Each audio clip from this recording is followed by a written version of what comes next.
in the world headquarters. Boom! Hey, Caitlin Clark look all No, I'm over gonna the get place. Now, what I want to show you here is Asia Wilson's commercial, and I'm going to play Caitlin Clark's commercial right after that, just to show you the difference between the two. Let's take a look. Asia Wilson's on top. Exactly 40 years apart, on December 25th, 1985, Nike aired Michael Jordan's first Christmas commercial featuring the Air Jordan 1 Chicago. On December 25th, 2024, Nike launched Caitlin Clark's From Anywhere campaign. That timing isn't random. Nike plans these things carefully, and the connection is intentional. But here's what most people are missing. Another Nike athlete also got a commercial this year. And when you compare the two campaigns, the gap is hard to ignore. Wilson commercial, right? All Nike did for that is just take a song everybody knows and just put in new words. No creativity involved at all. They're just going to take a song that everybody knows, patty cake, whatever the fuck song that is, and they're just going to change some words and put Asia Wilson in there, okay? And then we have Caitlin Clark's commercial.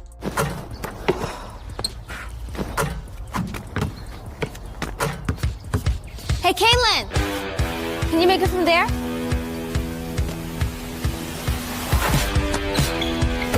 Hey, Caitlin. Let's break down what you just saw. Aya Wilson's ad takes a nursery rhyme everyone knows, swaps a few words, and calls it finished. Patty cake, baker's man becomes Aya Wilson. Dun, dun, dun, dun. That's the whole idea. Now compare that to Caitlin Clark's commercial. It includes Travis Kelce, Jason Kelce, Travis Scott, Michael Che from SNL, Lisa Bludder, her former college coach, and Stephanie White, her current coach. It's packed with small details tied to her story, from references to her AU team, The Attack, to boys wearing Attack jerseys, to opening in a driveway where she grew up practicing. One ad clearly had a creative team that put real effort into building a full world. The other feels like it was thrown together in an afternoon. I live in a development. Imagine being one of the neighbors on this block, and you just turn to your right. Look at that car pulling up. Here we go. Pulling. Like, look at that car pulling up, getting ready to turn into their driveway, and then out of nowhere they see a Nike van here, a Nike van there, commercial crew here, commercial crew there, and then in like your neighbor's house, two houses down in their driveway, you're like, is that Kayla? Well, what's she doing here? How crazy. Think about what it takes to pull off a shoot like that. An entire neighborhood has to be blocked off. There are Nike trucks, full production crews, lighting rigs, all set up so one of the biggest names in women's basketball can film in a regular driveway. Families a few doors down are peeking outside wondering, wait, is that Caitlin Clark? What's going on out there? That level of coordination says a lot. Nike isn't just filming an ad. They're sending a message about who gets the full Michael Jordan-style rollout and who ends up with something that feels rushed and basic. Hey, Caitlin, how about from here? Come on, guys. Yeah, she can't make it from there. No chance. Caitlin, conmigo, let's. You got it. I'm not even gonna ask. Hey, Caitlin from here might be impressive. Am I right? Whatever, Chet. From right here. From there!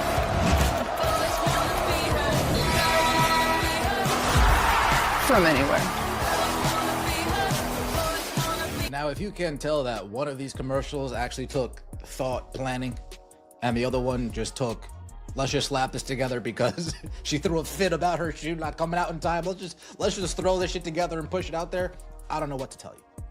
From anywhere. That's the tagline, the hook that drives the whole campaign. It's already catching on, with people on TikTok trying shots from different spots and asking, can you make it from here? From there? From anywhere? It's short, it sticks, and it ties directly to what makes Caitlin Clark stand out on the court. Now think back to Aya Wilson's ad. What's the line you remember? What's the phrase that defines the campaign? There isn't one. It's just Aya playing basketball while someone sings a tweaked nursery rhyme. No clear message, no campaign identity, and nothing that feels like it's shaping a cultural moment.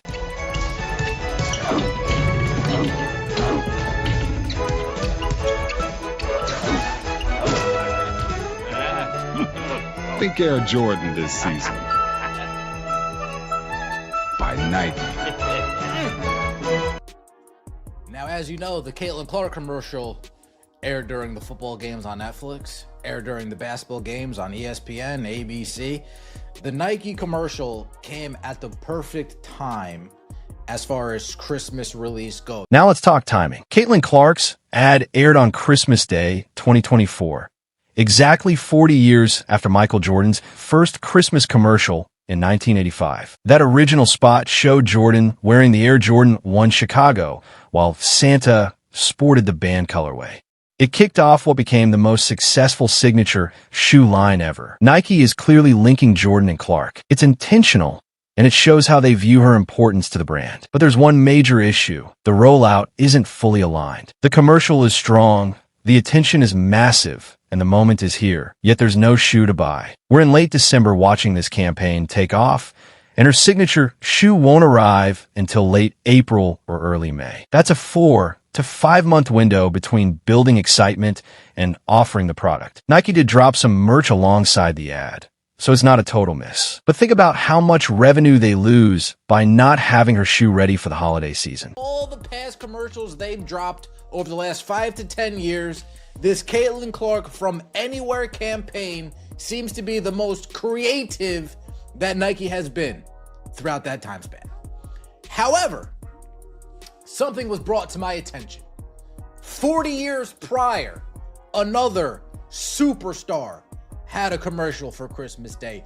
40 years prior, another... Let's talk about creativity in advertising. Caitlin Clark's commercial isn't just well-made. It's the most original Nike concept in years. For the past decade, most Nike ads have followed the same formula. Show an athlete performing, play inspiring music, then flash the logo. Clark's spot breaks that pattern. It mixes humor with meaningful cameos from people who are actually part of her world. Travis and Jason Kelce had her on their podcast. She appeared on SNL, which makes Michael Che's role fit perfectly. These aren't random names. They connect to her real story. Now compare that to Aya Wilson's ad, which takes a familiar song and tweaks the lyrics. That isn't real creative work. That's what you do when you just need to turn something in fast. And this isn't a knock on Wilson as a player. She's a 2-time MVP, a champion, and one of the most dominant athletes in the league. The difference here is Nike's level of creative investment. One athlete received a fully developed concept. The other got the minimum. Why does that matter? Because it shows how Nike truly values these athletes. They can say all they want about supporting women's sports and growing the game,